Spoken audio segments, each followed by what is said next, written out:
Welcome to Speaking of Strong Style, where we discuss the news, issues, and events surrounding New Japan Pro Wrestling. I'm Stephen Conway. With me is Jeremy Finestone. We're contributors to the Fight Game Media Network, and we may have to start this show by apologizing a little bit. We're not sure how our audio is sounding right now.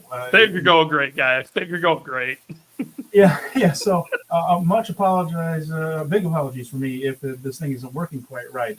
I know that Jeremy sounds a little weird in my ears, and I sound weird in his. So if we sound weird to you guys, we apologize. But we're going live. You know, like the old Saturday Night Live thing. We're live, pal. It's the old Saturday Night Live thing. He says we don't go on because we're ready. We go on because it's 11:30. And so we're still 5 minutes late. So we're still apologies for that. Yeah, we're just trying to get it all straightened out. But we have a very busy show this week, and there's a lot to talk about. So we're going to go ahead and talk about it here. And Colin says, hey, Colin, good to see you. And he says it sounds fine to him. Well, that's good news.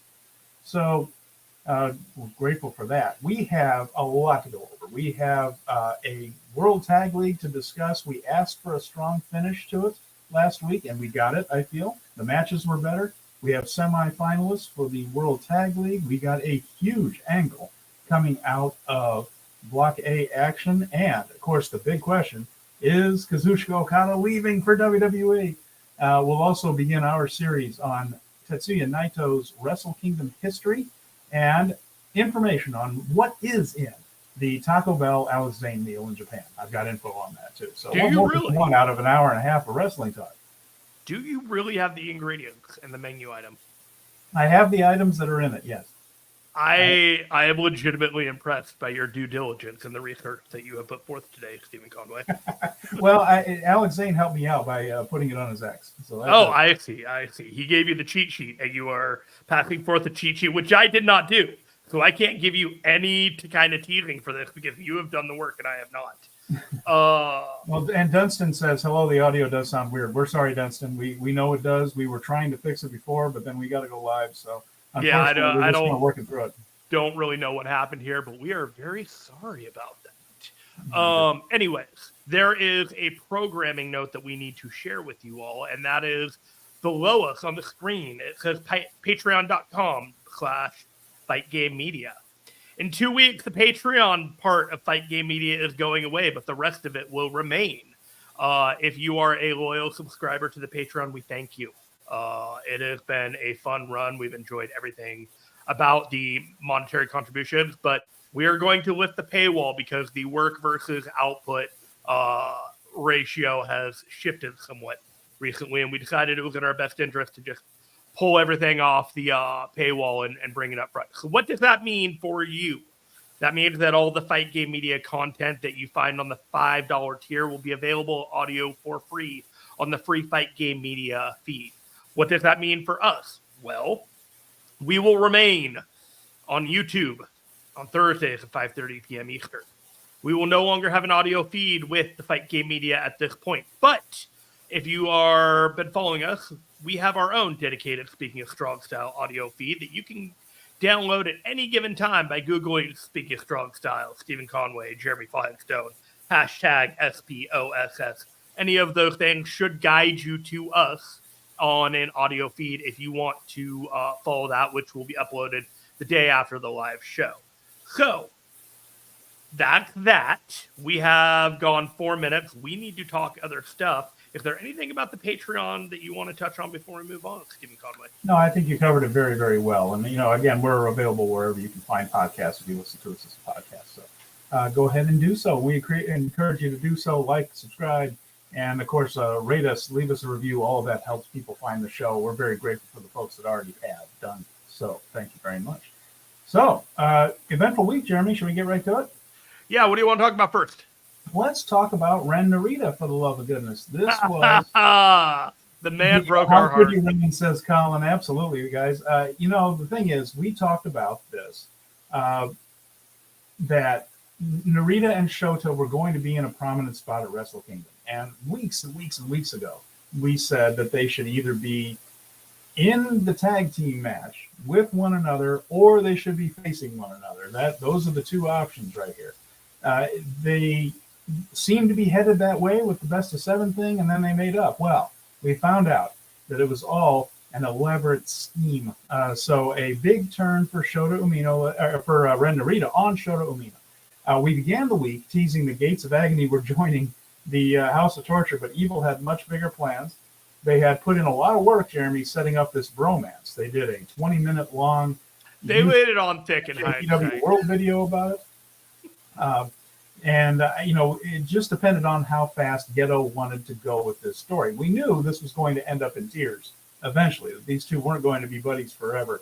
But they did the angle this week where after losing some matches and falling out of contention for the World Tag League, Ren Narita, in a match against Yujiro Takahashi and Evil, walked away from the corner, refused the hot tag from Umino, and Umino was left to be beaten by House of Torture, defeated, and then Ren Narita tore off his Narita Umino shooter of strong style and then put on the House of Torture shirt. As it turns out, he had been waiting to do this all along. He said he shook Umino's hand just to get to this point one day, and he turned on Shota there on the last day of block action.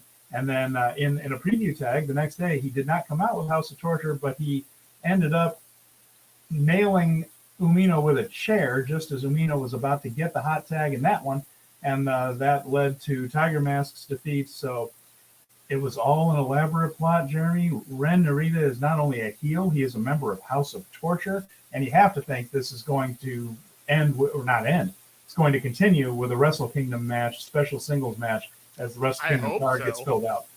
I hope that ends with a special singles match at Wrestle Kingdom. That's a pretty full card, so even if it was, it'd be like a 10-minute match at the bottom of the card. So I'm almost hoping that it's not, and it's maybe at February, end of January kind of thing. That would be my hope, honestly, because as excited as I am for this match, I don't want it to be given short shrift at the bottom of the card. There are so many matches on Wrestle Kingdom right now, and there can be some. If it would happen, great. I want it to breathe. This is a huge deal in New Japan.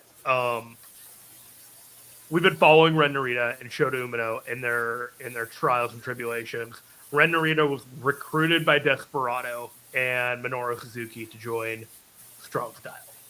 And when that happened, we're like, okay, we're on the path to something here. But it was always something like they went for him. Like, people were always looking at this guy like, Ren Narita is the guy we want to like shape under our vision. And so now that we've gone all this way and he's been outside of the influence of Desperado and Suzuki, Evil has managed to get his influence on him and, turn him. So this has been a huge development. He's immediately the number 2 in House of Torture, with potential of being the number 1 one day. A huge spotlight showcase for him, a huge vote of confidence. And when you're looking back at the World Tag League matches that they had, the signs were all there. He wasn't involved in any of the pins. It was always Shota Umino who was in the pin or took the pin. They had him outside of the ring almost all the time. And I thought it was curious at one point, but I was like, oh, there must be a story to this. Blah, blah, blah. Well, there was. He was playing the long game here. And I'm both, as a fan, completely bummed that he joined House of Torture. But if I'm looking at it analytically on how, the business of New Japan needs to go forward and having a strong, young heel like him, he's in a perfect position. It's an interesting choice, the House of Torture thing, although he doesn't really fit anywhere else. But if they wanted to do this, this is the way to do it. He has kind of that attitude where you could go into a flat-out cheating thing instead of the good news is the Shibata thing is over with. He's no longer a Shibata tribute act, which is going to help him tremendously. He can just be a jerk, which just by the facial I have my Shibata thoughts, but we'll get to that in a second. Just by the last couple of days, it just looked like that whole facial expression, the whole attitude, the body language, is going to work for him there. House of Torture needed something, for sure. It's the weakest faction as far as in-ring work goes. Kanemaru and Ren Narita joining really bumps that up from what Yujiro does. Dick Togo is still actually fairly good. Evil can be good, but he chooses not to be, just with the way the working style is and all that. So it definitely ups the work rate level in House of Torture, makes them more of a threat. And on that way it works. So let's get to some comments over here because there's some things to talk about. First of all, I think it is going to be at Wrestle Kingdom because there are only 7 matches announced so far for Wrestle Kingdom. Really? There's only 7? Yeah, and a show that usually has 12. It's usually a monster show. And then, again, we apologize for the audio, guys. Sorry about all that. The Flaming Shark is here. We haven't seen Shark in a while. Glad you're here. It said, I often listen to the show later. Good. Thank you so much. Really appreciate that. And I'm really excited for Ren and Shooter. Wild that they put Narita in the House of Torture, but weirdly, I think I like it. Yeah, I'm with you. Like, it was like the signs were all there. They were all there the whole time. And it just like, when it happened, it was just like, damn it. It was like the detective in The Usual Suspects figuring out all the pieces, putting it together, like, huh. Oh, damn. I'm too. Well, they laid on that bromance pretty thick. So, yeah. I thought that it would either happen. I didn't think it would happen here. I thought it might happen if they lost in the semifinals or finals. Sure. That they would blame each other, or Narita would blame it. Sure. Narita was always going to be the heel in this. Umino set up as another Tanahashi. Dunstan Williams is here. Hi, Dunstan. He says this is either going to be like a show situation, or it could be a Dominic Mysterio situation where it benefits the company. Let's hope it's the latter. But you're absolutely right. This could be a thing with Show where it looked like Show. We forget this. It looked like Show was going to be the breakout star of that tag team. And he has absolutely been just a guy in House of Torture ever since. It hasn't worked out for him the way they hoped. And Dustin says, do you think it was the right choice to do this turn now or after the Dome if they won Tag League but lost at the Dome? Boy, that would have been an interesting angle for them to go all the way to the Dome with Bishamon, lose, and have Ren turn on him at the Dome. Boy, that might be a missed opportunity, Dunstan. I like that a lot. The only other thing is I think that they're heading toward either War Dogs or TMDK winning that title at the Dome and moving off of Bishamon, just because Bishamon is that team you can always put in that situation, whereas you can now use the titles to push someone. Bishamon's always either going to be the champion or one of the top contenders for it. Yeah. So I think what they wanted to do was put the belts on someone else and launch either War Dogs or TMDK. We'll get to all that in a bit. But, man, that would have been a nice angle. I agree with you. That would have been pretty great. I think as much as I like that, one of the goals of New Japan in 2024 should be prioritizing the tag team division more so than they have in the last year with all the things that happened with Aussie Open taking off, unfortunately, with the injuries and the rise of the War Dogs and a couple of these other tag teams that have developed. If they were to do the match in the turn at Wrestle Kingdom, it would have taken the focus away from the tag team titles and turned it into an angle and a vehicle for them, which doesn't serve 2 purposes. It only serves 1. Doing it this way allows the angle to play out, to simmer, then marinate, and then we have both a value title match for the IWGP tag titles, and we have the blood feud between Ren and Shota. So I like how they did it, but if you wanted to go all in, you could have done it that way. It's also interesting to note that by zero coincidence whatsoever, El Desperado was on Japanese commentary. I was so like, oh! And so the Strong Style team is dead now. We know that. But what does Desperado do? What does Suzuki do? I'm leaning toward them becoming flat-out members of Hantai now if they stick with Nagata as an ally, for instance. And we'll get to all that. But Suzuki isn't really full-time, though. He kind of comes in and out. So it matters more for Desperado to find a home. But that does mean that Desperado is, once again, a man without a country in that sense. But we will see where this goes. Desperado, of course, has his IWGP Junior Heavyweight title shot against Hiromu Takahashi. So he's set for the Dome. Now it looks like Narita and Shota are headed for a big match at the Dome. And, and we're going to get to this, too, as we go in. Colin mentions this. What do we think of there being no English commentary this weekend for the finals? It's been a struggle, this new update, and getting things used to it. From what I heard, is that it won't be live, but it'll be added in very quickly later. Chris Charlton said if you live in the States and you sleep in on Sunday, it might already be up by the time you get up. It has been a little frustrating. I know he said there have been mice in the machinery, as they put it. But, as of all these things, these updates, these reconfigurations, that there are bugs in the system, and they're definitely facing some with English commentary. It's been frustrating there. And Venkin Bjorn is here. Hey, Venkin, he says, just 6 guys for Desperado.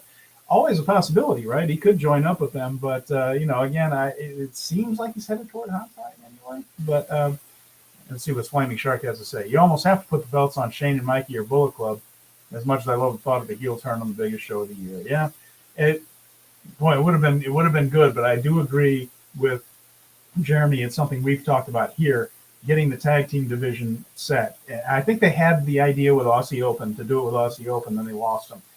The good news is they have guys like TMDK, which is a real team instead of just 2 singles guys put together as a team.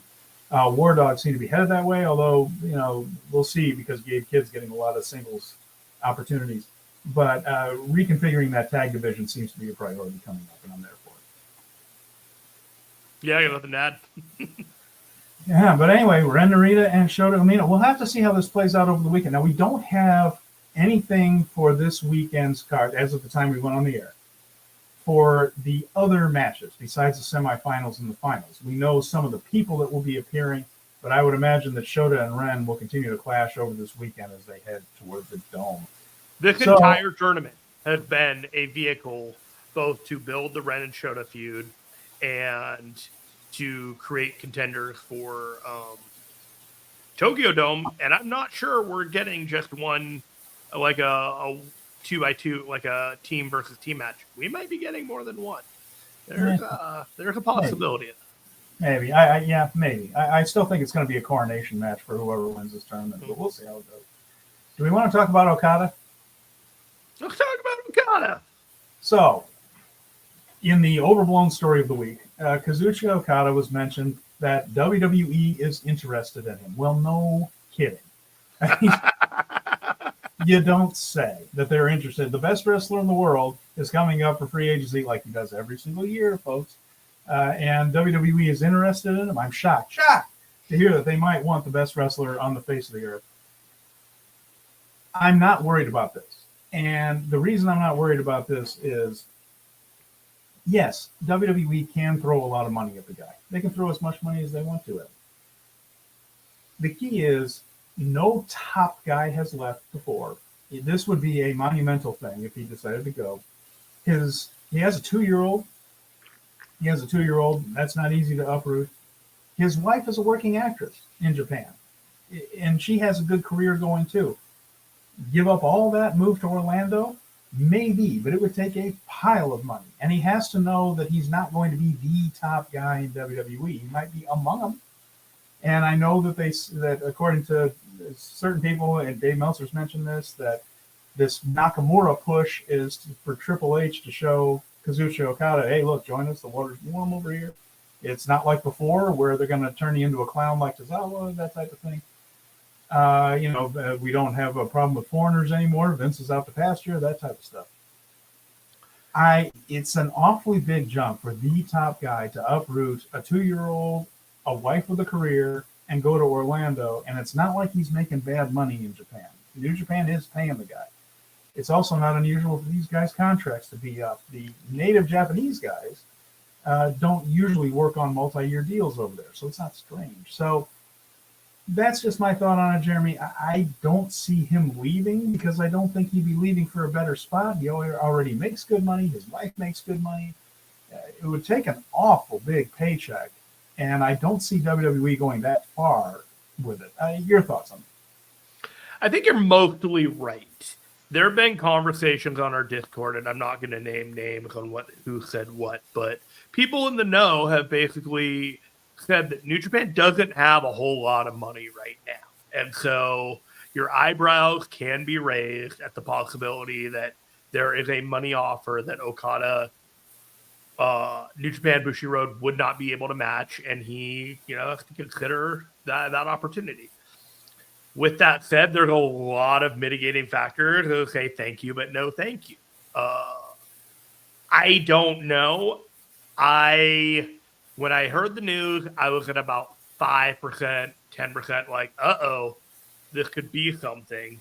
I felt like it was overblown, but there have been a couple of like X factors in the air that have made me definitely want to sit there and say, I'm going to take this a little more seriously than casually dismissing it, but I'm not in a break glass in case of emergency mode. Yeah. Well, let's take a look at some of the comments because we've got some really good ones. We've got some really smart listeners, of course. Let's listen to hear what they have to say.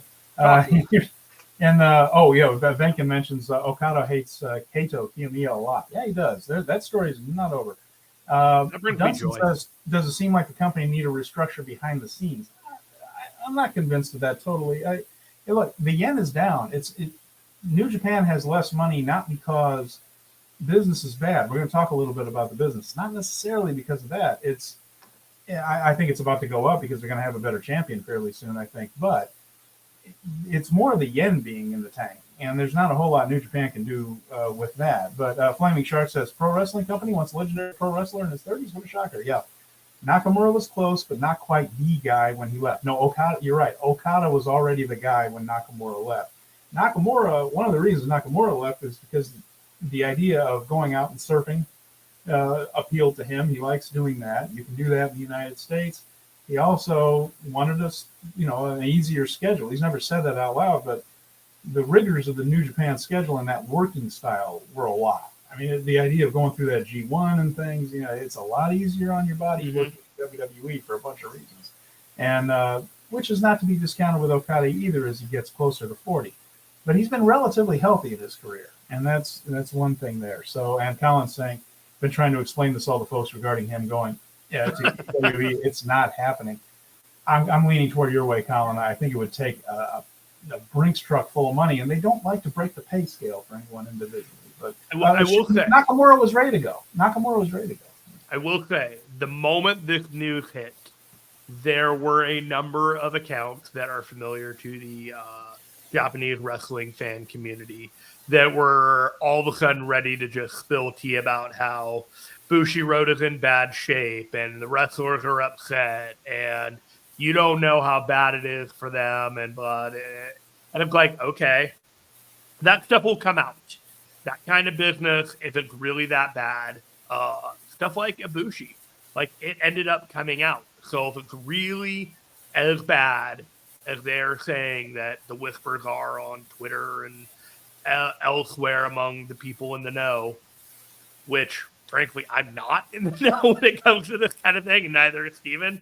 But there are a lot of clouds around, and I don't know if they have rainstorms in them or not. But people are gathering, and they want to say that it's all doom and gloom, and I'm not necessarily sure we're at doom and gloom time. The other part of that is it's fine for people to be upset with New Japan and be in New Japan, be a Japanese wrestler in New Japan that doesn't like it. It's another thing to move for multiple years to the United States. That's a big step. And not you saying could be a Kushida, you could be a Nakamura, or you could be something completely different. You might just not want to leave Japan. You lived there your whole life. You're a Japanese native citizen. Not everybody wants to come here. And yes, the money would be fantastic. And that's a factor. I'm not trying to discount that. But some people would just say, I don't want to move to the U.S. I get my family's here. I don't want to just go across the entire world. But there are a lot of factors on this. And Sam Shipman is here from the Power Bombshell. Sam is, she says, I'm missing my own show this weekend. Don't forget, 1 p.m. Eastern on Sundays. But it'll be Mel and I believe Keela Cash from the Rap hosting this week. I suddenly had this vision of the world burning when we talk about Okada versus CM Punk at SummerSlam in 2025. It's a weird world. But she says, I'll give you my thoughts here. I can see AEW being his choice if he leaves because he can live in Japan still. Pac lives in the UK, so does Ospreay. That's always a factor. And then that's something that he could do, and it would open the door for him to stay with in New Japan, big shows and things. And Shark says, Triple H would treat Okada great, but it's unlikely he'd go. The odds are very, very unlikely he would jump. Well, here's a thing for you. Here's a hypothetical. Does the next generation get to be on top if Okada's still there? Well, I mean, no, but they're not ready to be on top. I understand that, but in 3 years or so, when like Okada is still here and we're talking about the next generation, is that something to keep in mind? Like, is he still? I'm just wondering if in 3 years we're talking about Shota, Ren, Yoda, maybe Yuya challenging for the IWGP title, and there's just no room at the top because the people are. It was just a thing that I wanted to put out there. Yeah, no. What's Okada going to do? Refuse to job to him if Gedo tells him to? I don't think that's But if he went to the States, he wouldn't be in that position. It'd be a potential fresh, and that could be a consideration for him. But if he goes to the States, that could actually hurt the next generation because if they don't beat him in the big matches, that's the thing. And remember, his contract comes up every year. They only sign 1-year deals for the native Japanese guys there. So this could all happen. There's plenty of time for all this. And the thing is, they need to beat Okada in order to become the man on that thing. It would actually hurt the company if Okada just left. It absolutely would. I think it could actually hurt those guys. So, and then Benkin just says, I want to imagine Okada with all those rookies in NXT. Actually, Okada versus Ilya Dragunov would actually be pretty amazing. That would be fantastic. I'm there for that. I'm there for him against Carmelo Hayes. Here's what I'm not there for: him against Brooks Jensen. No thanks. You don't think Baron Corbin and Okada would be amazing? Baron Corbin's better than people give him credit for, but he's not great, but he's better than people give him credit for. And he's done so. I'm the opposite because the end of Japan is down, and this is something out of Bushy Road control unless they release a ton of people. Not sure we're there yet. I don't think the company's broke. It's let's see how we're doing on that. But let's see. And Colin says, look at Stardom, the poop hit the fan there regarding Bushy Road. One of their guys quit and was sacked. Yes, which should be an encouraging sign. They sacked the guy that nobody liked.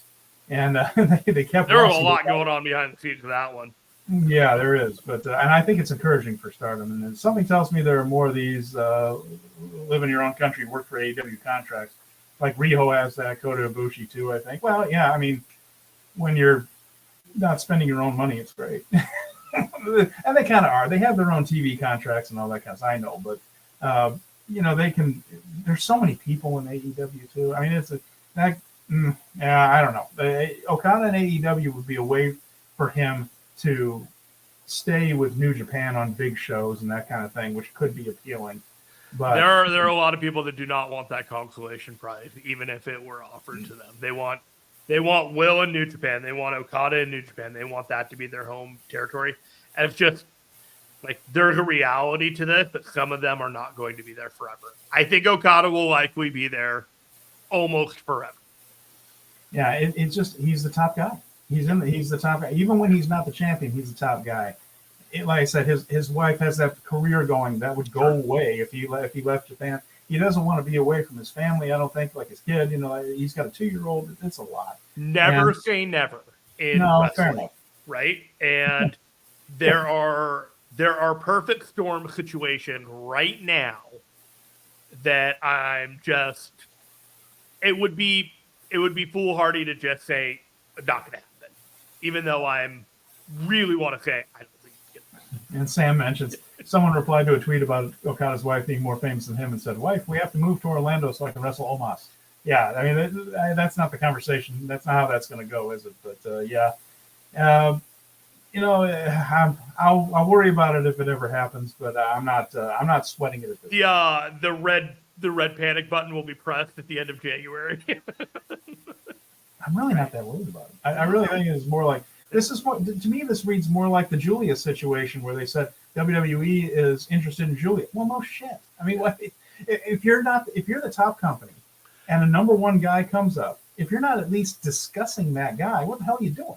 Of course, if you're a huge star and you're like, hey, yeah, I'm going to explore my options, so maybe I go back to my home base and say, hey, give me a little bit more money. Okada is producing TV shows in Japan too. He produced the one that got us the Shomakedo, the guy, the new young lion.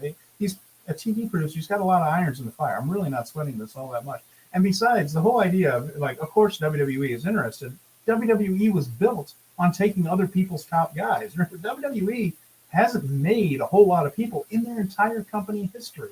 the entire thing has been about taking top guys from other companies. And I'll go all the way back. Hulk Hogan, Junkyard Dog, all these guys were other people's guys. Steve Austin was already over in WCW, not to that level, but no one's ever been to that level, right? The Rock was homegrown. That was like the first guy that was ever, like the first guy, Bruno Sammartino. There you go, Bruno Sammartino. Would you say Roman of homegrown? I guess Backlund and all that kind of, but Backlund was wrestling in Florida. The point I'm trying to make is WWE has always been built on taking guys who are already over somewhere else and bringing them in, and sometimes making them a lot more over. The Rock they have and definitely made a lot of money off of co-opting talent that has been getting their star power elsewhere. I 1,000% agree with you. But Rock, Roman Reigns, and John Cena are kind of outliers in that, but they had to make their own guys. They're like once in a generation guys, and I don't want to say generation, but era, once in an era guys. Like each one of them were kind of like their era's diamond propped up by the people that were built from other companies and built around them. But yeah, I totally get what you're saying. The Flaming Shark nails it here. He says you have to accept that the top foreign talent will likely leave New Japan because the money is better over there, and it is, and it's not. You're already flying across the world. There's less of that. Even if you're British, going over to the United States isn't so bad. But you can also say there's a pretty solid chance most of the top Japanese talent stick around. Yeah, the Ibushis, the Nakamuras, the Kushidas, there are people that want to go and do things elsewhere and go to the States and try things out. But none of them, like Okada was on the way up with Nakamura, like up already there. There was like... Oh, he was the top guy with Nakamura. Right. It's just like Nakamura wasn't in that position of being a top guy when he left. He was, but he wasn't the top guy, is what I'm trying to say. So there is the one every so often, the one person that will do that. I don't think this is the guy. I don't think this is the... No. All right. Should we go on to World Tag League? World Tag League, 33 minutes in. Heck yeah. It's been a busy week. World Tag League 2023. Block play is over with. We're down to the semifinals. So, from Block A, the War Dogs defeated TMDK on the last night. We're going to go over this in a little more detail. But they defeated TMDK and won Block A. TMDK moves on to the semifinals by virtue of finishing second. In Block B, the winners were Hikuleo and ELP. And Bishamon, second place in the block. So last week we said that the results of these tournaments and who had points and who didn't were going to turn around in a big way. And boy, they did. Both Hikuleo and ELP and Bishamon were in a lot of trouble. The two champions, the strong tag team champions and the IWGP tag team champions, both of them rallied down the stretch to get through. And on the other side, TMDK were kind of pipped at the line, so to speak, by a surging War Dogs group as that took place. But TMDK didn't lose very much. They just lost just enough that they're in second there, and perhaps a rematch coming between the two for the big prize. But just your thoughts on the last week in general before we get into detail. Much stronger last week than the first two, I thought. I could not totally get into this tournament as much as I wanted to.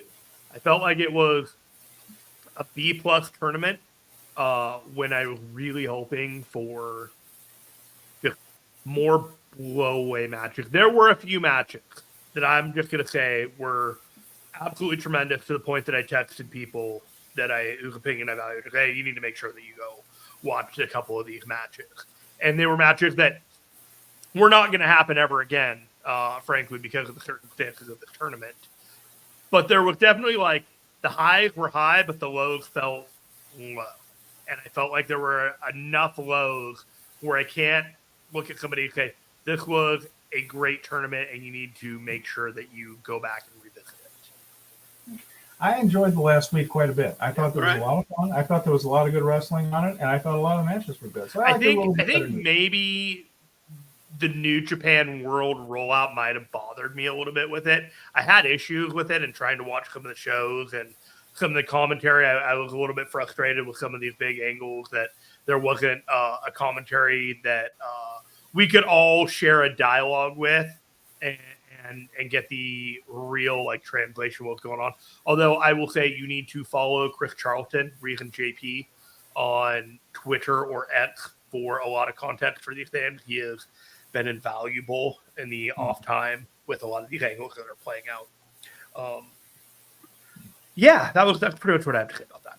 Yeah, hopefully they do get it figured out, because they say they're going to get same day commentary in English for the finals, and then hopefully they can work things out. It has been frustrating. I like having the English commentary on it for sure. So we'll go through the journeys here of the different teams. Let's start with the War Dogs. They won Block A. So they entered the week on only 4 points. They hadn't gotten off to a good start. They were 2-2, but they did beat Okan and Hanare and Wakayama in a pretty good match. There were a lot of signals to Ospreay about that, since Gabe Kidd is facing him on the 16th. He even hit an Os cutter in that match. There were a lot of Ospreay nods there. Then they moved on to Hyogo, and they defeated House of Torture in a good version of a House of Torture match. And the crowd did pop when the Dogs hit the hijack pile driver on Yujiro, and Kidd hit a huge dive. What was that? That was a long way down. And that was a babyface jump if I've ever seen one. Good grief. So it's crazy on that one. That was a crazy spot. And Team TMDK, that was the final one, the big showdown there. And they beat TMDK and Saga in another very good match. The Dogs actually beat up Fujita in the back before and brought him in the back. They had him out there like he had already been beaten down, and brought him out with them. So they brawled in the crowd a lot. TMDK hit that pop-up power bomb into a superplex thing. Very cool. But the Dogs hit the hijack power bomb again to win and go over in the A block. So that was it. So Kidd and Coughlin getting that push down the stretch. And in Flaming Shark mentions it here, we got the 2 sets of tag champs and the 2 teams that seem to be the focus being evaluated, being elevated, elevated. So the Final Four makes perfect sense. I like it too. I think they did a heck of a job. Gedo did in the end. And so for TMDK, which finished second, they beat Kiyomiya and Oiwa and Wakayama. And that one had some subtext to it, because TMDK had been in Noah before they were hooking up with New Japan a lot. They had done tours for Noah in the past, so they'd run into Kiyomiya before. They beat Umino and Narita and Hyogo. So they got Umino with the Tank Buster. And that was the big thing afterwards, where Umino was in the backstage area, unable to do backstage comments, but Narita was there just saying, "I believe in you, Shota." Oh, bastard. And then we mentioned that loss to so obvious in hindsight. Well, like I said, we always knew it was going to end in tears. It was just a matter of how quickly. And it did happen faster than I thought. But there was the thing with the War Dogs we mentioned already. So your thoughts, Jeremy, on TMDK and the War Dogs being our semifinals? I think there's a layout here that once we go fully into the whole post bracket, we can do it right now, but basically I see the War Dogs beating Bishamon at the next time. And then I see Mikey Nicholls and Shane Haste winning the whole World Tag League. So Alex Coughlin and Gabe Kidd demand that they get a title shot based off of that as well. And they make it a 3-way at Wrestle Kingdom with TMDK, the War Dogs, and Bishamon. I kind of think that's where it's going. That could be very possible. That's another thing. Yeah, that's always possible. Could go that direction. So we have Hanare and Okan. Now, these are the teams that didn't quite make it in there. We're not going to spend a ton of time on the teams that didn't make it, just to mention a few things that are worth discussing. They lost to the War Dogs. They beat the Gates of Agony, which built to a cool thing where Leona and Hanare sort of did the haka dance there, war dance there to one another, which is very cool. They had good chemistry, by the way. Eliminator to Bishop Khan for the win there. To me, and then they got a win over Ishii and Yano in Saga, and that eliminated Ishii and Yano from contention before we got to those last matches. Ishii always the bridesmaid, never the bride. Indeed. And Wrestling Observer Hall of Famer, Tomohiro Ishii, by the way, worth mentioning that he went in this year. And that was a big moment for U.S. fans of Ishii who've been pushing for that for a while. And to me, though, Jeremy, it seems to me that Hanare is becoming a little bit more of a star each time. I like his trajectory. I would agree with you. I'm feeling the disconnect And I feel like he is one of those people that did not quite get the face time that he needed, because this was a really important tournament for him to be out front and center, and for not having that English commentary, and for people to like learn more about him as they're watching it, and they just see this guy with the facial tattoos, and they may not necessarily have jumped on board with the G1 when this all happened and he changed it. A lot of this context of who he was missed, and I hope that they find an opportunity in the future to capitalize on a strong showing that he had. I hope they do too. I think he's a really talented guy, and I got to see him a little bit interacting with fans in Las Vegas when he was out there. He was out at the merch stand. He's just really gregarious, outgoing, pleasant guy to talk to, and all. I know he plays that almost like he's in politics. Yeah, I know. He looks like a fun hang. Is really my impression of Henare right there. So after seeing that, I kind of want the guy to succeed. And he's a good wrestler. He's good at everything. Speaking of people who are good wrestlers, Ishii and Yano, they finished out of the running, as it turns out, on that last day. Man, was Ishii good in this tournament. He's so great. It just this might have been the match of the tournament right here. Ishii, Yano versus Shota and Ren. Yeah, it really was. And Umino hit the Blaze Blade but couldn't quite cover. The crowd was big into this. Ishii ended up hitting his brain buster. Go out of your way to see that match there from Osaka. What was that? No, that wasn't Osaka. That was on Friday. Yes. Okay. Pardon me. That was before that. But man, what a great match! Just excellent stuff, and definitely worth going out of your way for that one. Then they beat Kiyomiya and Oiwa. That was another good one right there. He worked very well with both guys, particularly Kiyomiya. A lot less clowning, not none, but less clowning from Yano in this. He tended to do most of his silliness during the preview tags, not in the actual tournament. And then he won't allow it. He'll kill him himself. Yeah. No, he's been terrific. So that was really good. And let's see. Okay, Flaming Shark has some thoughts here. Let's go to him. It feels like the War Dogs knock out Bishamon and then fall to TMDK in the final. So yeah, probably a three-way where we get the War Dogs challenging immediately after, either in San Jose or sometime in Japan. Yep.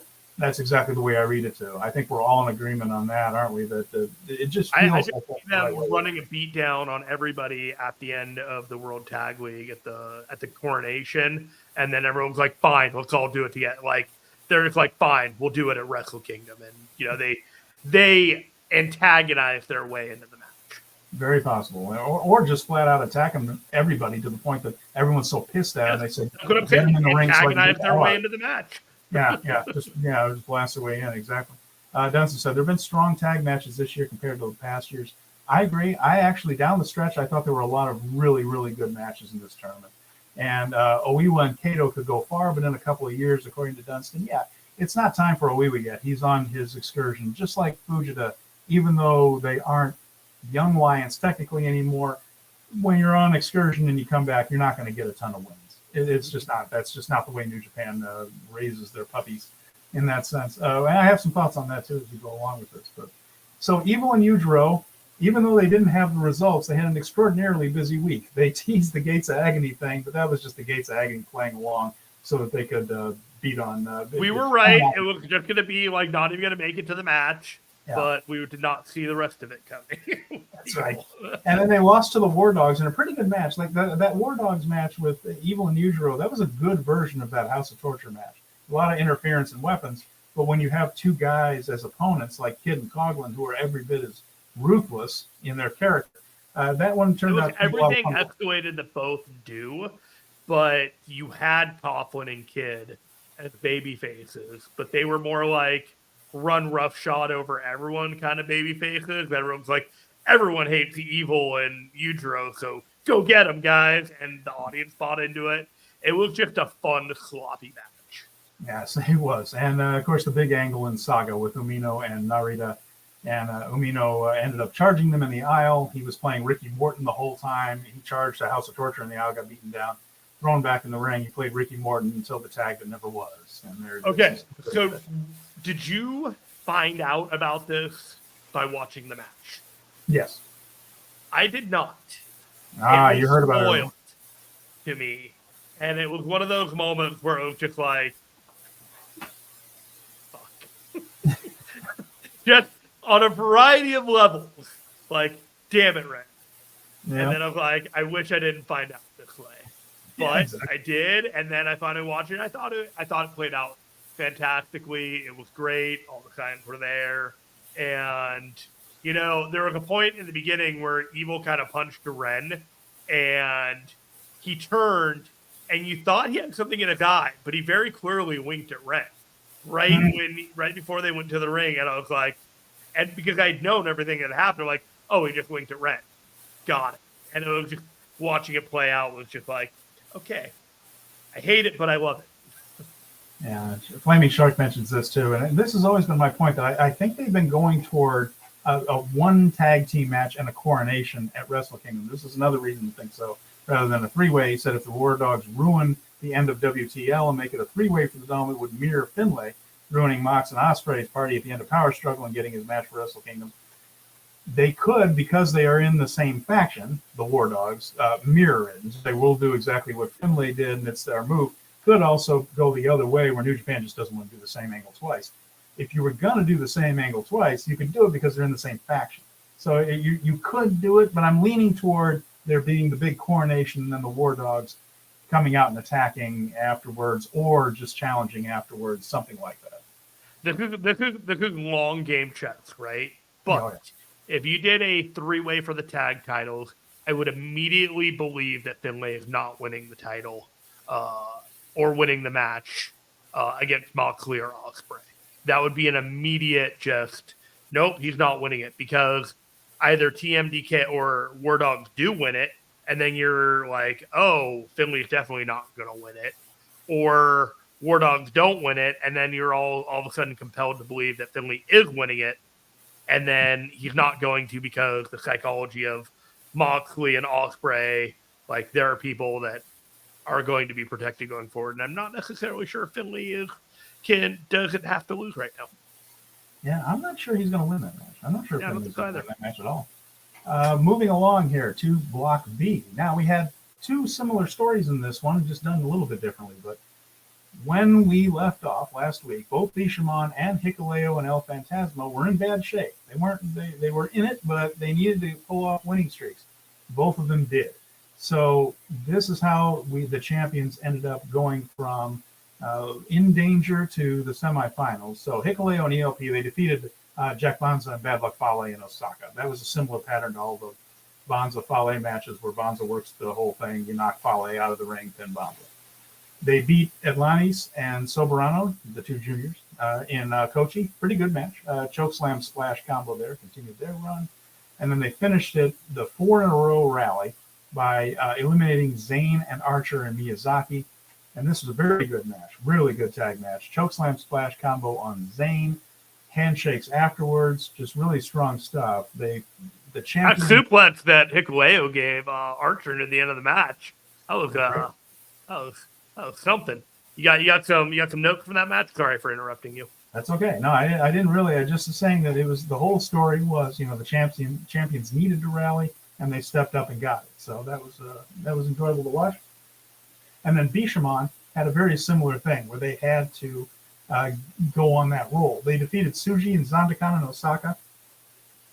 They hit the Shoto on Zandakan to win that one. In Kochi, they got Suzuki and Nagata. Interesting, they didn't do the Shoto to either of them. Goto rolled up Nagata to win as I lose my vote. And then last night, they had to win to get in because they had that draw. So they had to win to get in. Mm-hmm. They faced Taichi and Uemura. This was another excellent match. Goto against Taichi was terrific. Umeura and Yoshihashi were fabulous together. That was some really good stuff. Yoshi had to fight off the deadbolt suplex at about the 20-minute mark, and he did it. The crowd loved it. Bishamon ended up rallying and hitting the Shoto on Uemura to get the victory. And then again, handshakes afterwards. A lot of sportsmanship in this. So the B block was as feel good as the A block finals were feel bad. The A block. No, that's absolutely, you're absolutely right. It was more of, we had Ren turning on Umino, we had the War Dogs cheating and winning, all that kind of stuff. And that was the Empire Strikes Back type of day, whereas it was all feel good in B block. Baby faces really coming together and showing up when needed on that one. So Bishamon and ELP and Hikuleo in the center.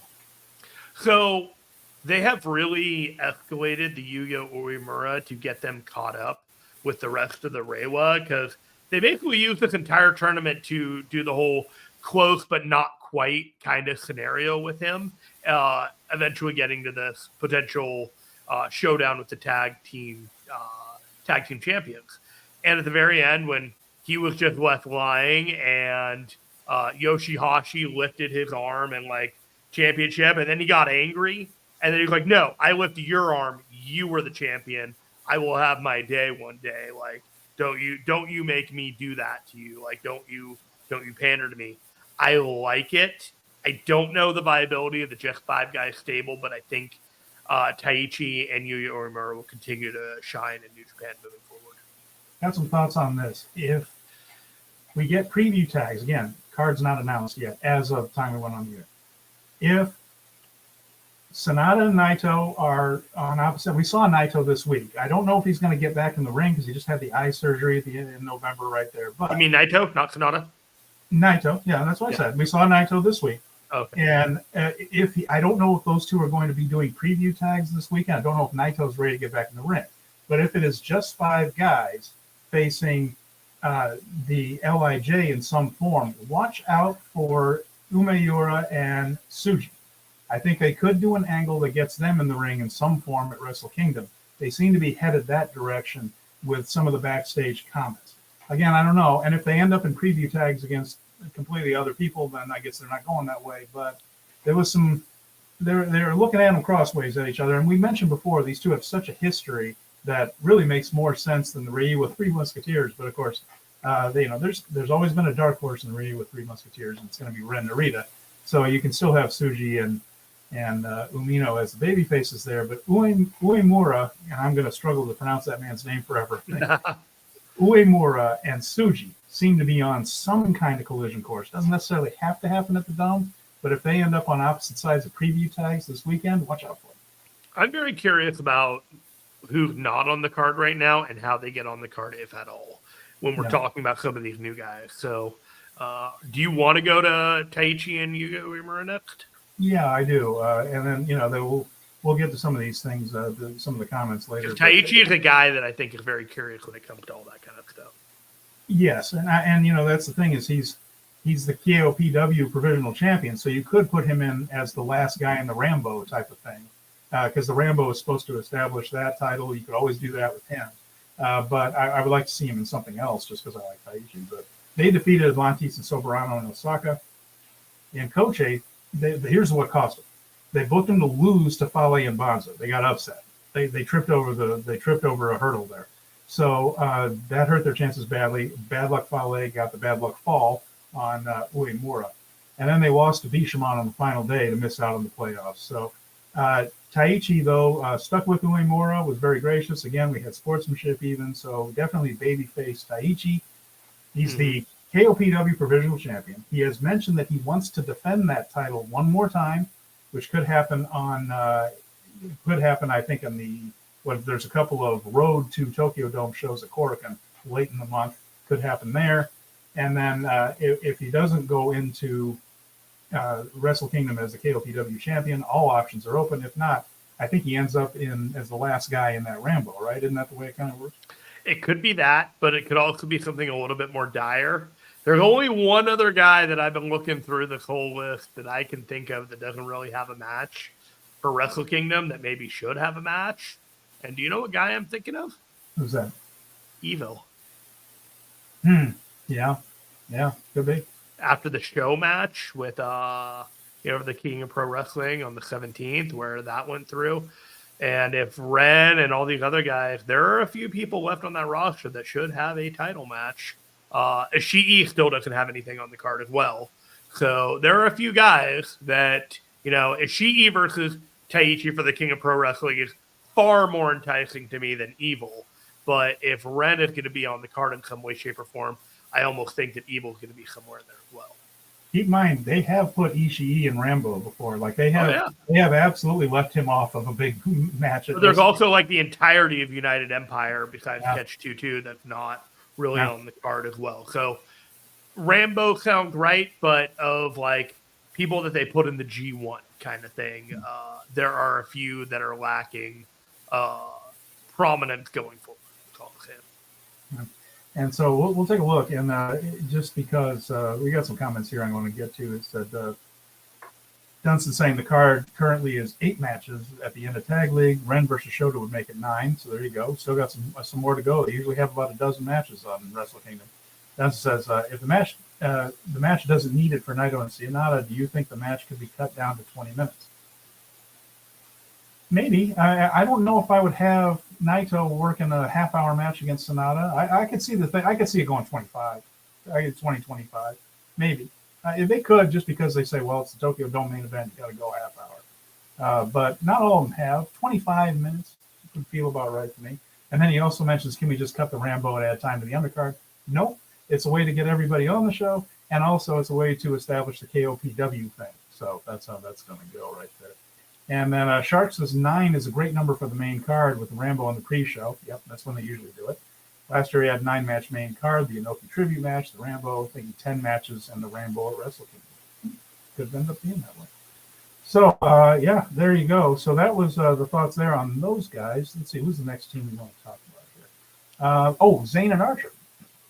So they won their first 4 and were leading everything when last we talked, but then they lost their last 3. Now, we suspected that these guys weren't going to continue that run. But Nagata and Suzuki beat them in Osaka, with Nagata hitting the backdrop suplex on Zayn to win. That was their first loss, Suzuki and Nagata's first win. Suzuki had saved Nagata from the blackout bomb. That's where Archer, we talked about it a lot last week, Archer gives the blackout to Zayn, but doesn't hurt him because it's his partner. And he lands on his opponent right there. But Suzuki saved him from that, and then he hit the backdrop suplex to win. And then they lost to Tsuji and Zandakan and Kochi. Tsuji hit the Gene Blast while Zayn was running the ropes. And we'll get to that. And I just really love that they have that home run thing for Tsuji, that at any time when you're doing big moves, if someone goes into the ropes, he might hit the Gene Blast and just beat him. Mm-hmm. I love that there's that sudden possibility of an ending. It's like we talked about with Jay White. Like an RKO out of nowhere, just going to get an RKO out of nowhere, which is where all RKOs come from, according to Michael Cole, even when he signals for them. But the other side of that is just that home run thing I'm just talking about. You know, the match could end any second, that sort of tension. Jay White had the thing where he could reverse almost any move into the switchblade. You know, and you could never feel comfortable. I kind of like that. Then they lost to ELP and Hikuleo and Miyazaki. Atlantis and Soberano. You know, Soberano is a Rudo now in Mexico, but he wrestled babyface the whole time. Did not turn on Atlantis, probably almost certainly because they were doing the Umino Narita thing. So there were just some moments there in some backstage comments where Zandakan was just like, I'm not here to make friends, you know, and like, whatever, we lost.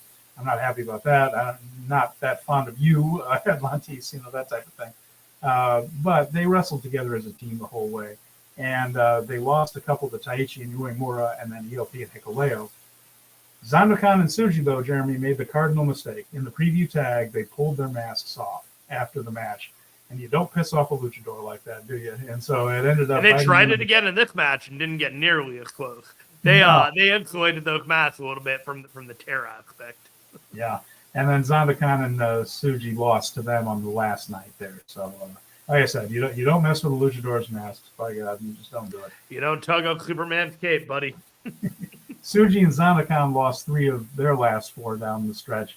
Bishamon was a loss there, but they defeated Zayn and Archer and Kochi as part of Zayn and Archer's collapse, but lost to Team CMLL on the final day, like you just mentioned. Zandakan, by the way, they've been teasing the idea of Zandakan being a full-fledged member of LIJ, and they've been bringing out the other members, Shingo Takagi. Naito, not wrestling, not getting involved physically. Again, just having the eye surgery not too long ago. But he's been out there, and there have been signs that maybe this weekend we get a full membership into LIJ for Zandakan. They seem to like him. They seem to be taking to him, and Tsuji certainly wants him to be a full member, but they're teasing it along. Like Naito just patted him on the back. Naito playing it cool. Yeah, playing it cool. But I have a feeling we might see him as part of the whole roll call eventually. But it feels like that, doesn't it? That he's going to be rewarded for his efforts at the end of the story. I don't feel like it's a sure thing. I think Naito could still be a little bit of impish heel if he wants to be. So we shall see. I'm not 100% on Xanakin joining LIJ, but if it does, it'll be a fun feel good story for December. With my cold bones, Conway. It would be kind of a heelish thing to do, is to drag him along like that and then tell him no and kick him to the curb, which Naito is not a heel right now. So I don't quite see that. I'm just saying. I'm not 100% like buying into Xanakin to LIJ, so if it doesn't happen, I wouldn't be shocked, is all I'm saying. Okay. You see him going somewhere else or just going back to Mexico? I just going back to CMLL. Fale and Bonza, we've talked about that team before. This was all about reps for Bonza. That was all this really was, just like Oiwa and Kiyomiya. But Bonza looked fine. Really, I'm not dying for him to come back, but if he came back, I'd be fine with it. You know, he did fine. Fale did not look fine. He really no longer wrestles at New Japan level. He is a lot heavier. He's a lot less mobile, and just not. Fale looks like he's kind of aging out of the New Japan level. Is it poor joke to say bad luck fail? It's just the extra weight he put on hurt him a lot. He just did not look good at all in there.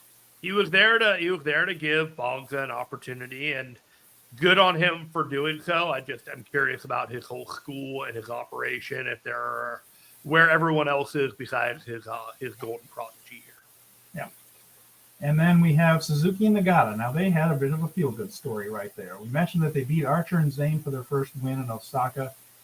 Then they had, they gave, by the way, this is funny, I thought. Suzuki gave fist bumps to both Archer and Zayn, but not to Nagata, as he wanted. Just bringing him along. In Kochi, they did lose to Bishamon as part of Bishamon's comeback story, but they gave him a good tussle. And that was part of the story in the backstage comments that, you know, we're not that far away from the top teams there if we work together. Well, look what happened when they did work together. We got teamwork on the final night against Bonza and Fale. Suzuki had a choke on Bonza. Nagata managed to get rid of Fale. Suzuki then shoved Bonza toward Nagata. Yuji Nagata gave him the exploder. Suzuki moved in with cat-like reflexes, gave him the Gotch-style pile driver, and won. Afterwards, after all this, after all the angry words between the two, they shook hands, they raised arms together in victory, and went out to Katse ni Nare together. It was the feel-good moment of the tournament. This is what I think is going to happen. I think Suzuki is joining Hontai, and we're just getting full-on Hontai Suzuki into the twilight, like just wrestling matches. You know, now Suzuki would have gone a year later. This whole story, Ren Narita leaving and defecting, I think this is where we're going with it, and I'm totally fine. Yeah, it really looks. It was good. It felt good. It seems about right. Right now, you can't. He's at that stage of his career now where you can't really make him a heel anyway. The crowd just likes the guy too much. Yeah, so might as well make him the crusty old guy that's on our side now. We are at a point where when he shows up in New Japan, from New Japan in AEW, everyone just loses their mind. It's like, oh, Minoru Suzuki is here. It doesn't matter what's going on in Japan, who he's feuding with, who he's wrestling with, who he's wrestling against. It just doesn't matter. So if you just have him as the esteemed gruff babyface old man that comes in and will wreck you if you step out of line, it's going to work out great no matter where he goes. There you have it. And then Dunstan mentions this. It's a shame they don't allow excuse me, let me get that comment. It's a shame they don't allow older talent to have one last shot at the titles. The video they did got a ton of viewers. It was a good video.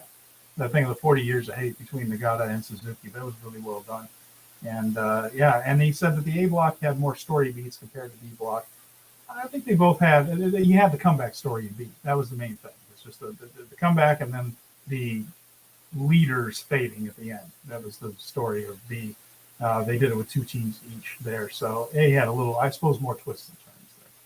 So we go on to some notes here. Master Wato quietly had a really good tournament. He was in a lot of the preview tag matches, and he got a lot of the wins. He almost always won when he was in there with his Vindaball.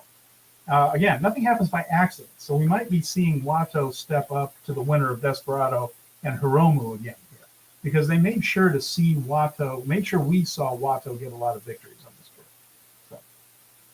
Yeah, I liked how Watto had come back. We got Shingo coming back. We had a few other people coming back and making their returns. Okada and Tanahashi also showed up, and they had a bit of fun with their match. And then, man, we got to get into that Kaito Kiyomiya Okada showdown that happened this morning as well. That was some fun as well. Those two are still at each other's throats. It almost makes me wonder if they're not going to do something at a Noah show, maybe, or certainly they're going to clash again. They're going to clash again. 100%. Yeah, it might be time to do that at a Noah show so that at least Kiyomiya can save a little bit of face in it. But they definitely surprised a lot of people. They throw that match on there very quietly, and then if they didn't even go at each other at the G1. I don't think. Like they had a wild card match, but they were completely different blocks and they didn't advance or anything like that. So this is the first time they touched, and boy, you felt like Kiyomiya could not wait, and it was a fantastic little undercard subplot. If you want to make a time for that on the December 7th show, December 7th. And let's see. And Colin asked, "What do you make of Ibushi facing Naomi Marufuji on the January 2nd show for Noah?" That's everyone. Almost every company has some sort of big event going on Wrestle Kingdom week, and that's one of the big feature matches for Noah. And it's a bit of probably a dream match type of scenario for Ibushi to face Marufuji. We saw Will Ospreay get his match with Marufuji finally. So I think it's just a matter of everybody trying to put together something special for Tokyo Dome week there. And we know Ibushi's not coming back to New Japan anytime soon right there. So, I mean, it's a chance for him to go and have probably be a pretty good match. We'll see what's left of Ibushi. It hasn't been encouraging in AEW, but hopefully he gets it together and looks a little better. I'm fine with it. Sounds like fun. I don't know if I'm going to watch it. Dunson says I'm going to sound like a prick, but I would trade talent in NJPW to keep Kato. I think we might see Kato a lot more in New Japan in the fairly near future. I'm just reading. You don't have to trade off any talent to get Kiyomiya. I think he'll be coming and going with relative frequency as his young boy Oiwa loses on his behalf. I think it said now they should make Kato do I'm going to hit 5 more finishers and pin you but fail instead. Oh, man. Oh, we're going to talk about a match in which you're hit with multiple finishers, my friend. Just you wait. Now, I got some notes. Here. I also wanted to mention, by the way, Bolton Oleg was on this tour a lot. And just to show you how different he is than the other young lions, he never got beat. He didn't always win, but someone else took the fall in his matches. That's almost never true when a young lion is in a tag match on the losing side. He also, I noticed this one, Jeremy. You notice how Lance Archer would go around and forearm the young lions around ringside? He never did it to Oleg, which is not. He had to have been told that. So not him. He's just presented differently, and I think he's just going to get launched when he finally breaks out of his young lion thing. He's not ready yet. The Bull of Bullet Club. I can't wait. They're going to need a new Fale, right? Literally, the Bowl of Bullet Club. I've given it to you. Right there. You've been there from the beginning. A couple other notes right here. It was a mixed bag as far as the attendance. That's 625 people that showed up in Wakayama. That's the best crowd for wrestling there since the Dragon Gate Memorial Gate show. Dragon Gate Memorial Gate in 2018, which is and Memorial Gate is held in Wakayama annually. But it's the biggest crowd since that. And 952 in the Osaka Prefectural Gym number 2 is the largest crowd they've ever had for wrestling in that room. Period. Of course, there's also the Edion Arena and Osaka-cho Hall. So it's by far the biggest for wrestling in Osaka. But for that little building right there, the biggest there's ever been for wrestling. But Hyogo was down a little bit from the road to Dantaku, down about 300 people. Kochi was down from last year's tournament, about 140 people, and Saga was down 200 from last year's tag tourney. So a bit of a. This week they have been down in the south. They'll continue to be in the south, the southernmost island of Japan, touring around that building. And so, by the way, the 1288 in Miyazaki was the biggest crowd there since the All Japan Anniversary Tour in 2010. Well, that's way south in Japan, about almost as far south as you can go. They usually run Kagoshima when they're in that area and not Miyazaki. they're running Takashima tomorrow. So there you go. That's just some audio. You know, I'm a venue nerd. I got to get that stuff. Bro, I do the graphics. You do the news and notes. We're a fine team. Well, here we go. You want to know what's in the Alex Zane meal? Yes. So there are two of them, actually. There's one that is 1,500 yen and one that is 2,000 yen. So there you have it. There are actually two of them. So it involves a taco supreme, something that is unidentified that comes on a very flat, square tortilla, but it looks like a pile of meat and cheese like everything else at Taco Bell. Most of the food at Taco Bell is the same. It's just presented differently. It's either in a taco shell, if it's laid out. If it's You've rolled heard up, the Jim Gaffigan story. What goes in a burrito? Meat, cheese, beans, lettuce, rice. What goes in a taco? Meat, bean, cheese, lettuce, rice. What goes in an enchilada? Meat, beans. Yeah, he's right. I've managed to spend almost 49 years avoiding Jim Gaffigan. I intend on doing the rest of them that way. You're welcome. I've given you your 5%, 0.05% to confirm that you don't need any more. There it is. You also get cinnamon twists, of course you do, right? Then they have something called the cheesy core. Now, this is a Japan exclusive item, and this is a cheese roll-up inside of a burrito. They do that everywhere. Oh, really? They said that one. I think you can do that at like Chipotle, where you just get cheese inside your tortilla, and then you go even more nuts on it. No, it's like a cheese. It's like just cheese inside of a tortilla, and I stick the tortilla inside of the burrito. Oh. So there we go. So I thought marijuana wasn't allowed in Japan. That is called the Deadly Cinnamon Twister Meal. And then the taco, what is it called? The Fold Taco Driver Meal. That is 2,000 yen. That includes a regular taco, a taco supreme, a cheesy core, a quesadilla, and cinnamon twist. So that's a healthy portion of food. I am so sorry for Alex Zane when his metabolism is no longer able to control this. Yeah, I miss those days when I could eat anything. My goodness. That just sounds like a nightmare. I'm just crying on the inside. No, stop. Yeah, so there you have it. To be young and able to metabolize anything. So looking ahead to the week ahead here, we have the semifinals of World Tag League. That will be Friday, December 8th, so tomorrow morning in Kagoshima. War Dogs against Bishamon, TMDK versus Hikuleo and ELP. The finals will take place Sunday, December 10th in Kumamoto. Again, we're staying in that farthest south island of the Japanese islands. And it's a good idea there, Jeremy. I also learned this not too long ago through something else, that the north of Japan has some of the cities in the north of Japan are in the, get some of the highest levels of snowfall on planet Earth, anywhere. More than like Scandinavian countries, Canada, Arctic Circle, just where North Japan is located within the Pacific Ocean. When it gets cold, they get incredible amounts of snow dumped on them. So it's probably best this time of year to stay down south. All right. So. You want to hear something completely random to Japan that I did this past weekend? Please. I went and saw Godzilla -1 IMAX, which is the limited release from Toei, the $15 million Godzilla film that they released. That came out. It was only going to be out for like 1 week in the States, but it's done so well, and the reaction to this film is so staggeringly positive. And by the way, this Godzilla film is awesome. That if you get a chance, it's not like the Godzilla films that you'll see from like the United States like studios. This thing is all in subtitles, completely Japanese cast, set in World War II post Japan. I'm totally sorry for hijacking it, but I cannot tell you enough. Go see this movie if you just want to get a feel for both Godzilla, Japanese culture, and the whole vibe of it all. It is fantastic.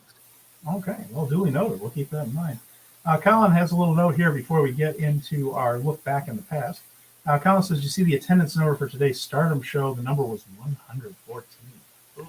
Like 114 is the amount of people that showed up? Ooh, that's seemingly the worst they've ever had, and Rossi wasn't happy. Well, I should hope not. He's not. Boy, Stardom has had so many injury issues. They've been decimated by injuries. It's interfered with the stories that he's wanted to tell. It looks like he is on the way to getting Micah and Suzuki in the ring for Dream Queendom. It looks like that one's going to be the main event there for the World of Stardom title. But talk about a company decimated by injuries. Tam Nakano out for long term. Natsupoi out for a long time. We just got Utami back. Saya Kamatani just came back, so that's good. We got Aphrodite back. That's healthy. And I believe they got the Goddess titles. But man, they have had Starlight Kid was out for a long time. We're back. Koguma hurt. So many top draws hurt. And it's thrown everything so out of whack as far as the stories Rossi has been able to, wants to tell, has been able to tell. And I wonder if the fans are just like, they just know that like confused about the stories, confused about the stories, not into it, because normally Stardom stories have that long, beautiful build up and the long-term storytelling. He hasn't been able to do any of that. He had to shift everything. Mm-hmm. And I do wonder if that's really coming home to roost right now. 114 is a rough attendance number, man.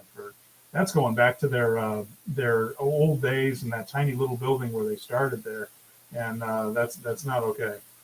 I mean, sometimes fans are just like, okay, we know that things are not going right now, and we will be back, but we're just not going to be coming to these shows right now, which isn't always great, but there is that mentality. It's like, we're just going to take our break right here while you figure out what you're going to do, and we'll be back. But, you know, like, this isn't it right now, and we're not going to get you. We're not going to be coming through the door this time. And I'm hoping the New Japan fans come back, too, once we're done with this failed experiment of Sonata as champion and Naito's in there, and people believe in the champ again. So, how's that for transition? Let's talk about Tetsuya Naito. Now, we're going over this as he approaches his main event match with Sonata for the IWGP World Heavyweight title at Wrestle Kingdom. We wanted to look back at some of his past key Wrestle Kingdom matches. Now, he had been with Yujiro Takahashi as Team No Limit, a junior tag team at Wrestle Kingdoms 3 and 4. At Wrestle Kingdom 5, he challenged and lost to Jeff Hardy for the TNA title, and that was in 2011. But in January 4th, 2012, at Wrestle Kingdom 6, he was in the semi-main event of the entire show on what turned out to be a key night for New Japan Pro Wrestling in many ways. Our man Tetsuya Naito faced Keiji Muto in the semi-main of that show, Wrestle Kingdom 6. The main event, by the way, was Hiroshi Tanahashi versus Minoru Suzuki for the IWGP title. Mm-hmm. Tanahashi won that match.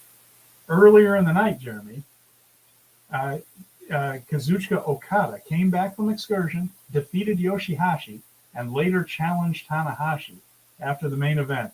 And in an event that everyone was very shocked with. That is not the way New Japan normally did things. Guy comes back from excursion, wins a match, challenges the world champion. Some people snickered at this idea. Oh, yeah, right, okay, this guy's going to beat Tanahashi. Well, he did.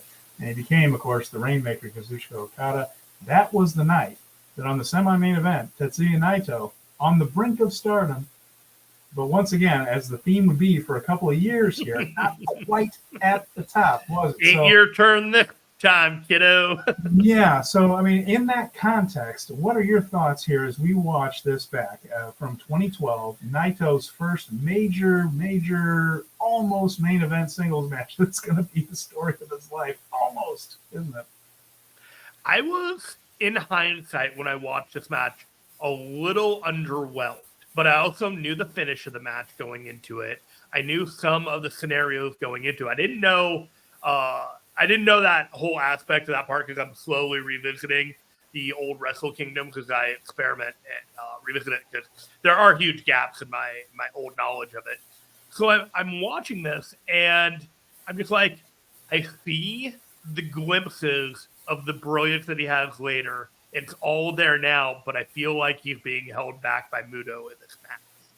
So it was really interesting to see him be there, but I didn't know if it was by design by Muto or by design of the company because it wasn't his night. Muto is not one to put other people over big. He just never is. That's not the way Keiji does it. It's about Keiji. But what we got here was still Stardust Tetsuya Naito. He had been on his excursion and came back very recently from this. So he was just back from excursion. He was still doing the eye-opening thing. I don't know if people know what this is, but it's his response to the very racist attitudes in Mexico. He discovered where they would just say, "Why are your eyes closed?" Because the way he looks and things. But he was smiling. He was gregarious. But this would be what the people pulling his eye open is what the fans at CMLL did. Like, why are your eyes closed? So basically, being racist against Asian people, not the best thing, not the best look. But he co-opted that. But so he was doing that, and he was also doing a lot of smiling. He was much more animated and gregarious. He was not the ingobernable Naito as of yet, and he had polvo de estrella on his tights in Spanish. There, that was stardust. What that means there on his tights. So he was still Stardust, Tetsuya Naito. And Muto was definitely older, gray in the Van Dyke there on his face, but he was in good shape, and he moved better than now. Although he still... Yes, he definitely moved. Although later on in the match, he was starting to feel some of the match so far. He wasn't moving quite well when we got later on in that match. Yeah. And Muto worked the mat for about the first 7 minutes of the match. It was almost all mat work. Muto began hitting dragon screws on the floor when they spilled to the floor finally. How many? Were there over 10 dragon screws by Muto in this match?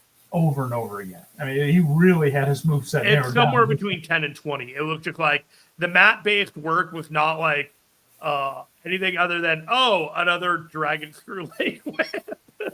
And there was a psychology to it, wearing down Naito's knees and whatnot. But it was a bit much. His moveset on this thing, he tried that elbow drop that he used to do with such speed, and it didn't have as much speed in it, but he missed it. But this was mostly dragon screws, shining wizards, and figure fours.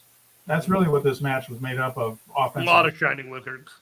Yeah, a lot of shining wizards. And also, I want to mention this. I've noticed this. If you watch this match, go back and watch this match. Naito is out on the floor. He got dragon screwed over the rail at one point.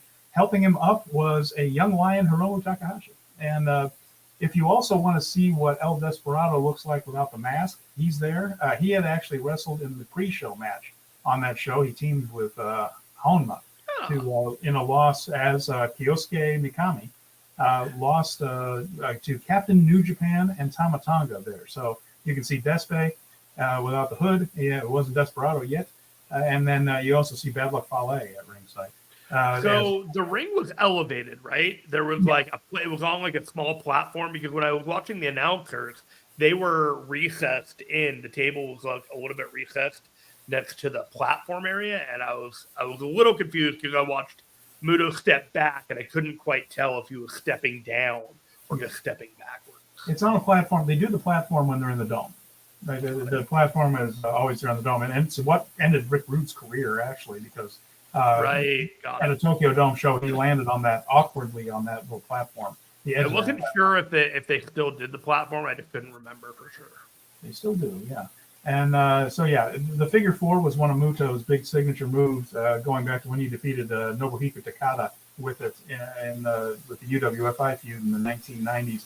He won a major match in the Tokyo Dome with the figure four. Got the move over in one night again. It had kind of fallen out of fashion after Ric Flair.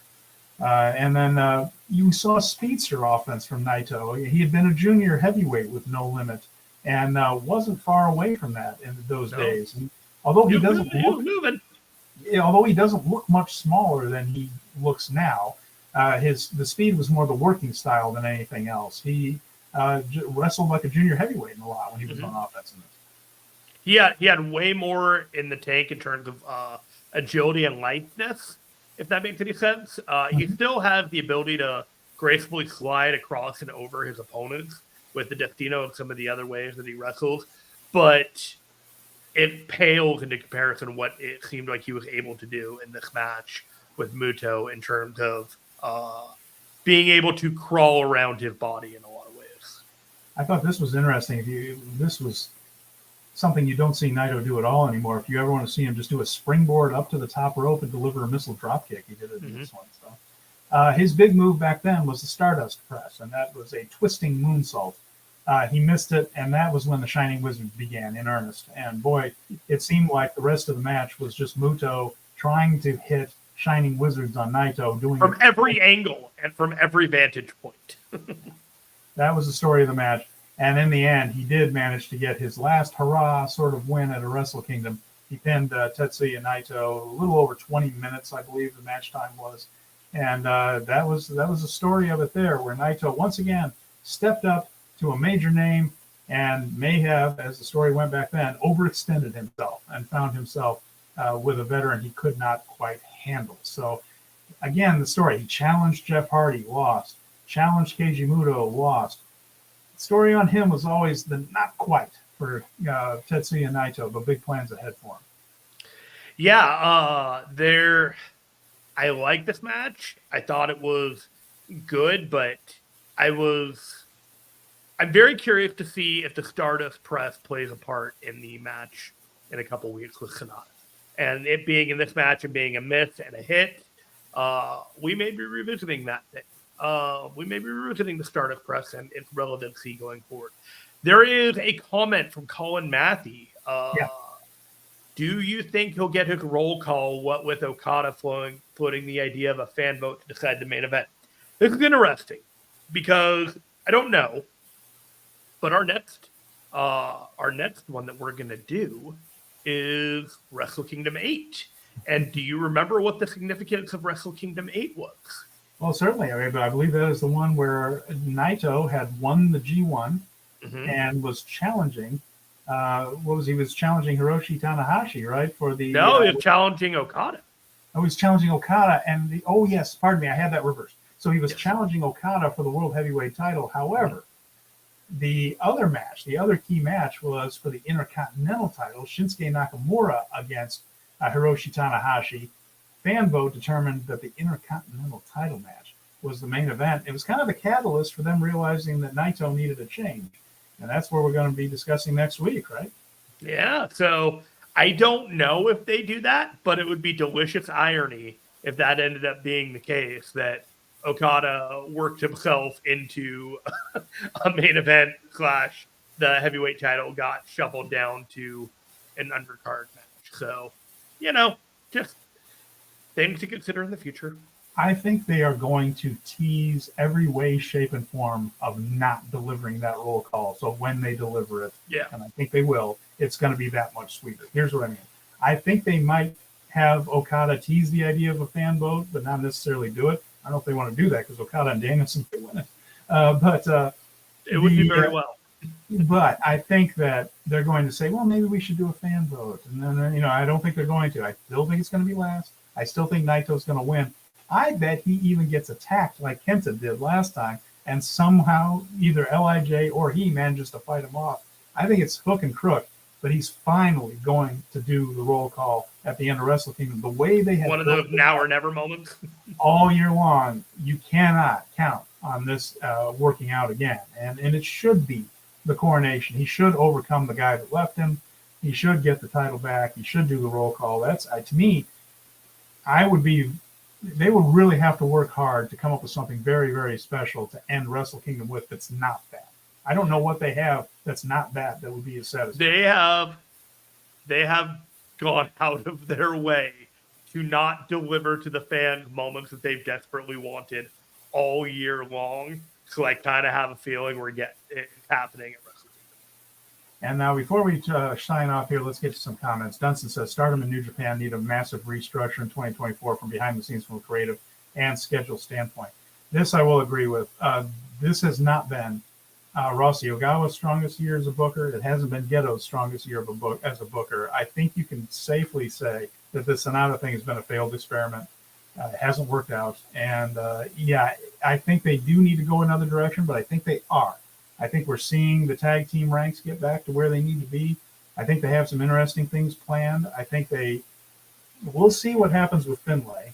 We'll see how that goes, because I do think he's going to get a big push. The leader of Bullet Club always does. But we have now a heel Ren Narita to be an interesting protagonist against anyone, really. Yep. There's a little bit of freshness to the tag team ranks here that it desperately needed. The junior heavyweight ranks are in very good shape. They did manage to bring Wato up all year long, having him have a good showing at Wrestle Kingdom last year, then win Super Juniors. He is a good wrestler. He can be up in that group. And I'm encouraged. I'm optimistic. For Stardom, he's just got to get a healthy roster back and get his stories back where they needed to go. This was not his best year. I'm not going to try to say that it was. He leans a little bit too much on part-timers and past folks, a little too much Nanae Takahashi coming in there, but I'm hoping that Rossi does get it together. For Geto, which I follow New Japan a lot more closely than I do Stardom right now, just because the volume of shows. But I feel like Geto has a plan and is heading in the right track. I hope Rossi does too. Yeah, I mean, I'm with you on all of that. I think 2024 is a get right kind of year when it comes to a lot of these Japanese promotions. They kind of need to. It's been a couple years since the pandemic, and they had this year to get the masks off and the cheering and the crowd back in. They really need to get underway and really lay down the groundwork for what they want the next couple of years to be. And they're starting, and people are starting to see things. I think people got way more reaction today in the last couple of days with Ren Narita and in New Japan, and it's just going to take a hot angle or two of Stardom, a defection from a faction, something like that, that's really going to get the interest going. It's just going to take a hot moment.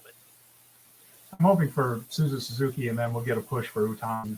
Yeah. Ash, again, that's really what I'm hoping for. My guess was that Utami was going to win 5-star before she got hurt. That was my thought on that, but who knows? But everybody got hurt. But I hope that Utami comes in there. She and Suzu should be fantastic together. And then Venkin Bjorn says, Finlay standing tall at the end of Wrestle Kingdom because fans voted for the Ospreay match. Don't think that one's going to be in the vote. If they ever do a vote. I don't think they're going to do a vote. But and then Venkin Judge says, is there any chance for Finlay Naito after Wrestle Kingdom if Naito This is what I think is going to happen. Sure. Yeah, absolutely. I think we're looking at Finlay as the IWGP champion by Dominion, and he takes it off of Naito either before New Japan Cup or as a result of the New Japan Cup. But I think by Dominion, I think he's the guy. He's the big bad boogeyman of New Japan. Yeah, I agree with you on that. I do think Ren Narita could also get a run if he beats Umino, say, at Wrestle Kingdom. He could be the guy that steps up to Naito because, again, a full-blown heel in that role to contrast with the babyface Naito would work in that sense. Finlay, for sure, again, full-blown heel. All that stuff kind of makes a lot of sense there. And Finlay is my odds-on favorite if I were laying down casino odds right now to win the New Japan Cup. I think that's a good way to get a push and would work there. I mean, I know they did it with Sonata last year. I'm not saying he necessarily has to win it, but I think he would win the Cup. Doesn't necessarily have to win the title right away, but I do think they have big plans for heels, lining up heels for a babyface Naito. That's just my thought. Yep, I think all those things. I think something happened at Wrestle Kingdom, and Finlay just needs a little bit more in his arsenal, and he maybe recruits somebody or add something to the faction. Just kind of an X factor, a heavy, something like that. We're heading in a direction where, like it or not, Finlay is going to be front and center in this promotion. And I'm not necessarily sure the US, UK, whatever new title comes about is what they're settling him at. All right. Well, any other things that we need to go over here? No, thank you for everyone who supported us on the Patreon. You can, again, find us on Speaking of Strong Style on all audio podcast feed. If you're finding us here on YouTube, you will know where to find us in the future on YouTube. Thank you for all your support. You can find me at Jer Finestone on Twitter/X and Steven at StevenConway88 and Twitter and the X, but we don't really use it that much. Sometimes we just advertise the show and mouth off at whatever local politician managed to get our ire, but that's really it. X is a horrible cesspool of awfulness, and I don't. But I'm on Blue Sky as well, and I'm trying to put the audio feed of that on my Blue Sky. But I have to put like this Post-it note against my computer to remind me of all the places I should advertise this show because I'm terrible at this. I'm terrible at advertising our show, Steven. Colin's asking, do I unsub from Patreon right away? I think it just goes. I think it goes away. Garrett Gonzalez, if you are on a yearly subscription, he will reach out to you and give you a refund. If you are on a monthly subscription, there is nothing that you need to do, and the subscription will end on its own at the end of the month. But we really do appreciate everybody's support. We want to thank you for that. We also want to apologize for audio issues this week. We're going to do everything we can to get those fixed next time. So with that in mind, we're going to wrap it up here. Thanks for really good interaction, guys. I can't thank everybody. It's his favorite thing. I can take it or leave it. I love you guys, but but Stephen Conway loves the interaction. Oh yeah, no. We did the show for 2 weeks without him, and it drove me insane. I deal with like quick interactions with people on a daily basis with my work, so it's just like it's second nature to me. It's not that I like it or don't like it. It's just like a switch that you flip. I like it because I think we have some of the smartest viewers listening out there. So I love Colin, Venkin, everybody. Still Brad today, but Shark. I was going to show Brad some love. Yeah, Sam, of course, from Power Bombshells. Glad she was here too. So don't forget about that show. Tungsten. Sundays the Flaming Shark. Yeah, all those guys. Thank you very much. We do appreciate all of you who support us, and will continue to do so. We're going to keep doing this show because we love doing it. So, for Jeremy Finestone, I'm Stephen Conway. Thank you for watching and listening to Speaking of Strong Style, and we will talk to you again very soon.